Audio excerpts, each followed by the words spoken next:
Christianity promises an abundant life, yet believers often describe an experience of chronic exhaustion. They carry a heavy, invisible burden. This weight functions like a backpack loaded with chronic guilt, the result of constant self-auditing, fear of divine judgment, and the baseline assumption of inherent brokenness. For educated professionals operating in a data-driven world, this creates a severe cognitive dissonance. 6 days a week, they work in a reality governed by physics and measurable progress, while their spiritual lives remain anchored in a framework of unresolvable debt. This Fear OS may actually be a 1600-year-old theological software patch that was simply never updated. Dr. Ryo Kim suggests that upgrading the underlying spiritual operating system to a Love OS allows for the resolution of this exhaustion while keeping one's faith intact. The human drive for ultimate meaning is a universal condition. The philosopher Blaise Pascal described this as a God-shaped void, an internal space demanding an infinite connection. Historically, religion filled this void with narratives of a cosmic fall. Modern professionals, however, often struggle to merge those stories with our scientific framework, feeling a sharp divide between measurable reality and spiritual truth.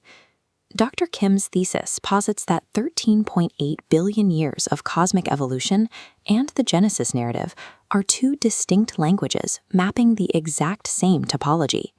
This identifies human identity as a divine fragment, the imago Dei, positioned precisely within a mathematically rigorous universe. This perspective invites us to view our current reality as an active cosmological Eden. Properly understanding Eden requires moving away from a linear, past-tense view of time and toward a cosmological lens. Einstein's general relativity supports the block universe model. In this framework, all points in time, past, present, and future, exist simultaneously as a single, static structure. This model allows the days of creation to be viewed as occurring simultaneously from a perspective outside of spacetime. In this map, humanity is currently located in the 6th segment.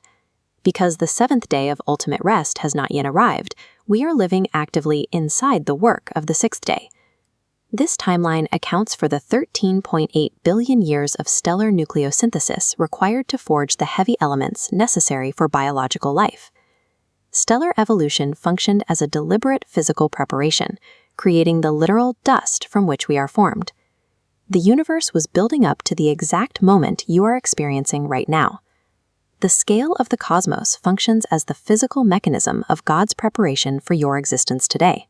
If the universe spent billions of years preparing for us, we must ask why the baseline assumption of modern faith is that humans are inherently corrupted from birth. That assumption traces back to a specific 5th century translation error. When translating Romans 5:12 into Latin, St. Augustine wrote "in Adam," rather than the original Greek phrase meaning because of or as a result of. This created the Augustinian model, the dominant Western belief that humanity was created perfect but is now fundamentally broken. An older Eastern tradition offers the Irenaean model. Irenaeus viewed humans as spiritual infants with immense potential, requiring time and friction to mature. In this framework, sin represents layers of fear and ego that obscure our true nature during the maturation process.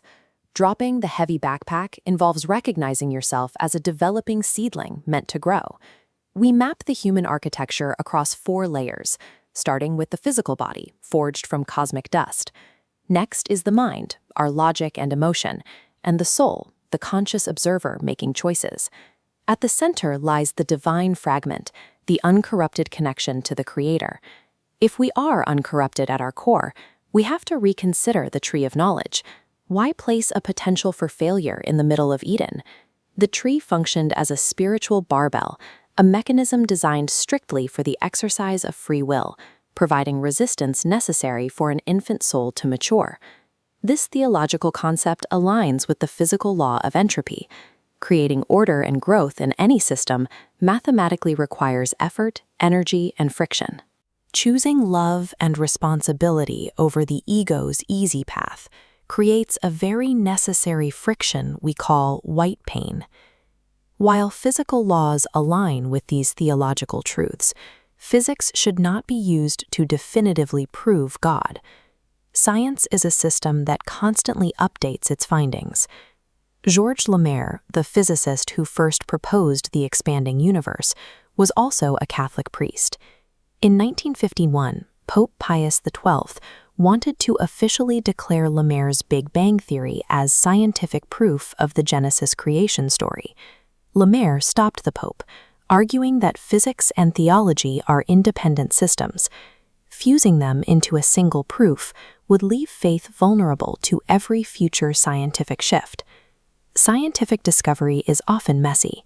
When Arno Penzias and Robert Wilson first detected the cosmic microwave background, the physical echo of the Big Bang, they initially dismissed the signal as noise caused by pigeon droppings on their antenna. We look for resonance instead of proof. Science acts as a modern translator, offering metaphors that help us understand eternal truths in a contemporary context.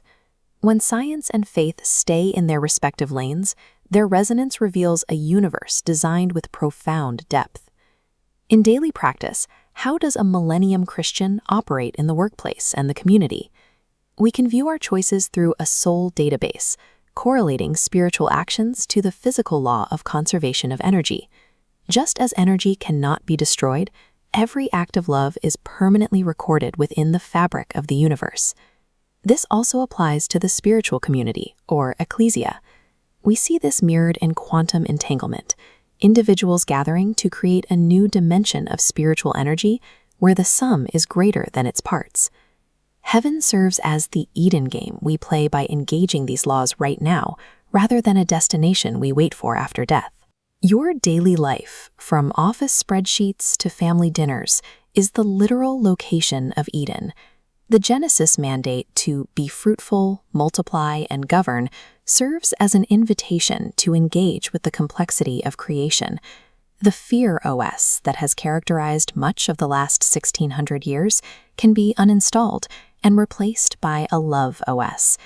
It is time to drop the invisible backpack of inherent guilt. You are standing in a universe built over 13.8 billion years, designed specifically